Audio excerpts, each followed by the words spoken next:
Hi guys and welcome to vlog number 4. I got a lot of stuff to talk about in this vlog as I've been putting it off for a while because I've had other things and didn't want to make too many videos at the same time. Basically I want to start with the Scoundrel spec and items. I've had a lot of questions about that. Basically just stacking dexterity. This is really important. You need to have a cold damage weapon on your Scoundrel because every attack slowing is just extremely beneficial.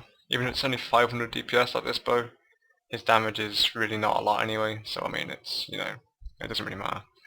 And everything else is basically just dex and vitality.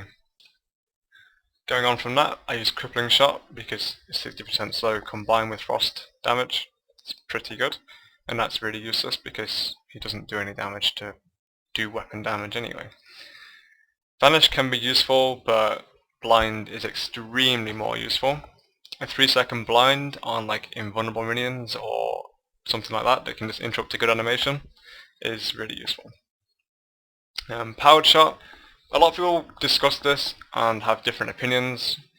People like multi-shot because like 3 arrows that can slow is pretty useful, honestly. But at the same time, having a 2-second stun, I think to me fits my playstyle more, really, because I like interrupting animations, that's how I play. And having the stun and the blind that can interrupt a key animation is like literally the difference between life and death, I think.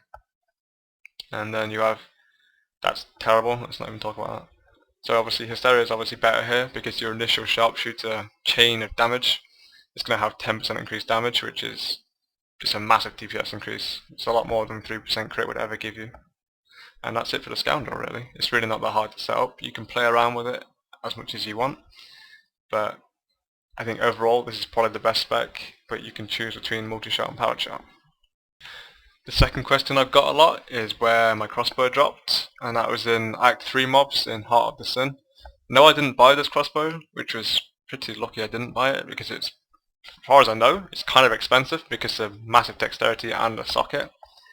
Yeah, I think I looked out really hard getting this to drop basically. And the other question is crossbow or bow. Honestly, crossbow is just overpowered. I'm not gonna lie, it's really stupid. I wish there was more like diversity, but crossbows with this passive, where you have 50% critical hit damage, like it just adds up so much better than 15% overall flat damage. Like people have done their maths on it, and crossbow is just infinitely better in every single way. This is just a quick gear update really, just to show you what I've got, because people ask me to do this. Crossbow's the same, rings are still sick rings. Gloves have been pretty good. Shoulders is awful in general. I have no interest spending money on shoulders because none of them are very good. Best in slot helmet apart from the 13% attack speed. Same for the chest. Belt's awful to know. Legs are awful. Blue boots with 260 dexterity. I'm pretty sure this is like, I don't know, just because the sheer amount of dexterity you have, it's actually better than a lot of legendary boots. Quiver's really good. Every stats is good on it. Ring, same. Really sick wrists. They don't have attack speed because I don't care too much about gear anymore. As you can see, I have 50 million gold. I could spend it all in one place, but I don't really want to. Armor is the same thing. It's pretty good, nothing special. Still using the same skills and passives, apart from Shadow Power Gloom, which I'll talk about now. Basically, yeah, I'm using Shadow Power Gloom just because you can actually kill reflect damage mobs pretty simply using this rune. The combined healing actually is quite a lot when combined with Nether Tentacles, and yeah, even with like my DPS, it keeps me alive permanently. I also want to note one quick thing that people don't really seem to understand yet, but I think is pretty important, and that's that if a crossbow or whatever weapon has increased attack speed on, it artificially inflates the damage per second you see on the weapon itself. So you can see my crossbow is like 706 to 983, and that's how elemental arrow scales. It's weapon damage. That's the important thing. Whereas like if I log out really quickly and go to the auction house, hopefully I can do this quickly without taking too long, and switch to gold, and then go to two-handed. Right.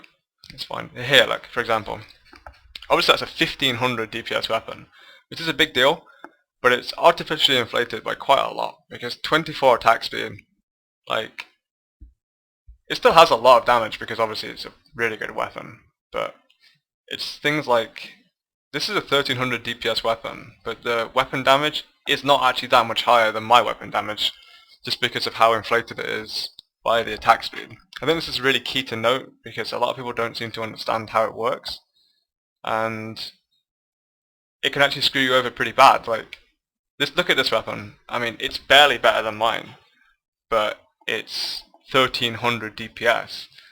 Like, it's really, really important people understand this. Because weapon damage is what it's all about. It's not about DPS for your hungering arrow, like it's better. But for elemental arrow, it's not better. This is another thing I wanted to note that I'm sure a lot of you already know.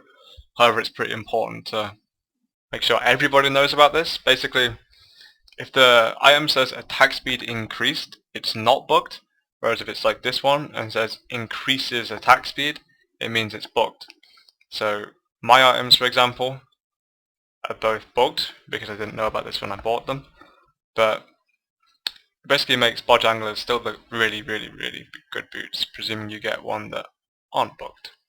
This is another really big thing for making gold at the moment. I still see quite a lot of people that sell their blues to the vendor, but if you disenchant a blue, the chances are you're going to get an exquisite essence, presuming it's level 60 or like 58, whatever the requirement is to get an essence. But they're selling for 2,100 like a piece right now. That's kind of expensive and a lot more than you're ever going to get to a vendor. Tiers are really cheap for some reason. I don't know why they're so cheap. But the essence alone, like, you can farm 100 essence pretty damn quickly. And that's like 200k right now. That really, really adds up quickly if you're struggling for gold. The next thing I wanted to go over was people asking to add me in-game, /play with me, /boost, everything else. I don't mind adding people in the game. As you can see, my friends list is full of people that have added me in the game because of crafting and whatever. But the only thing I really ask is if you add me in the game and you're watching this video, please don't message me to do things for you when I'm playing hardcore, or if I don't reply, don't assume that I'm ignoring you. It's just because quite a lot of people message me at the same time and I either don't see your message or don't have the time to reply to it. So just ask it at a later time or when I'm in the game menu like I am now and not set to away. If I'm set to away, it's either I'm doing something important or I'm not playing the game right now. This is another kind of quick tip kind of thing that I think everyone should know about. If you're swapping Magic Find gear, which a lot of people do, you can equip the second ring by holding Alt and then right clicking it. This saves you dragging it, as I've been doing in past videos. I just want to talk quickly about how it annoys me that Blizzard can't put patch notes to hotfixes /deny hotfixes. I really don't feel like a company like Blizzard should be doing shady things like they are right now. Releasing a hotfix that completely ruined chest farming and then not telling anyone about it. So like, I know people personally that had wasted an hour, maybe an hour and a half farming that resplendent chest in Act 3 without realizing there'd be a hotfix because they didn't say anything about a hotfix. I think if they're going to release hotfixes, they should at least have some sort of announcement. I'm also streaming stuff like glove crafting right now. It's not the most interesting thing, but it's the only fair way to craft gloves without it looking like I'm ripping people off. So if you wanted to follow my stream at Twitch TV/Rumia, I occasionally stream other things that are a lot more interesting in crafting gloves, such as hardcore leveling and other games, then it's up to you. I'd obviously appreciate if you did, but I don't stream regularly because my internet's pretty shit. This is a general question really. I got a message on YouTube asking about stats and stuff. Shall I use a Templar instead of the Enchantress or the Scoundrel? For progressing, I actually think the Templar's better, just because it tanks projectiles pretty well, and it's just more useful when you have worse gear than a Scoundrel, because 10% damage isn't a lot when your gear is obviously worse, because mathematically it just doesn't make enough sense. Is there a better skill setup for just going through the quests? Yes, there is. I personally use Vault with Tactical Advantage and the thing that makes it cost less to spin after the first Vault. And if you're having a hard time with quests, just Vault and Smokescreen using Tactical Advantage obviously to keep yourself pretty much immune to mobs if there's a pack you can't get past. That's it really. We're done stats. I hope you've passed what you asked about now in the first bit, just because, yeah. The last thing really is I've made a hardcore character, well, 3 hardcore characters, because I don't want to lose any of them.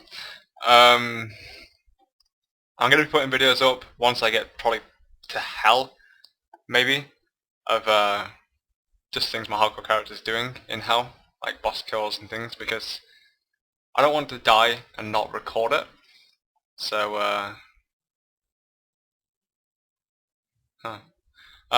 yeah. So just look out for that really. If you don't want to see that kind of thing, leave me a comment and let me know, and I won't bother posting about my hardcore character.